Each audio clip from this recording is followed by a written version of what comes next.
நேரம் இல்லாதது ஒரு காரணம்.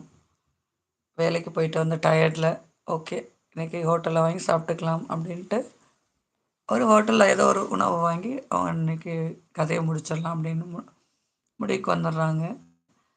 ஆனா, வீட்ல சாப்பிடுற அந்த டேஸ்ட் வந்து பார்த்தீங்கன்னா, நம்ம வெளிய வாங்கும் உணவுல இருக்குமா? அவ்வளோ ஹைஜீனிக்கா அத கிளீன் பண்ணுவாங்களா? அப்படிங்கிறதெல்லாம் வந்து சத்தியமா தெரியாது. அதுக்காக சுத்தமா செய்ய மாட்டாங்கன்னு நான் எல்லாரையுமே சொல்லல. சிலரை மட்டும் தான் நான் சொல்றேன். அதில நம்ம பயன்படுத்துற பொருள் வந்து நல்ல பொருள்களை பயன்படுத்துவாங்களா?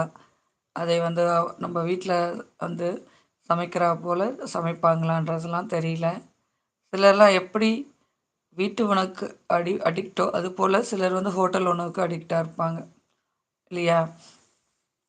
அது ஒவ்வொருத்தருடைய கைமணம் பொறுத்து, உங்களுக்கு என்ன உணவு பிடிக்கும் வீட்ல?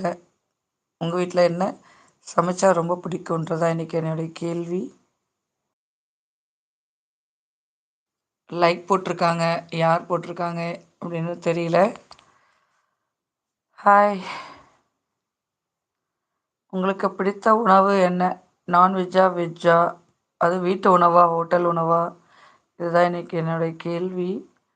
நான் சொன்னேன் இல்லையா? மீன் குழம்பா இருக்கட்டும், எந்த ஒரு உணவா இருக்கட்டும், அது சரியான பொருளை போட்டு சரியா வதக்கி, அது நல்லா வந்து அ அதற்குரிய அந்த பக்குவத்தோட செஞ்சா தான் வந்து சாப்பிட்றவங்களும் சந்தோஷமா சாப்பிடுவாங்க.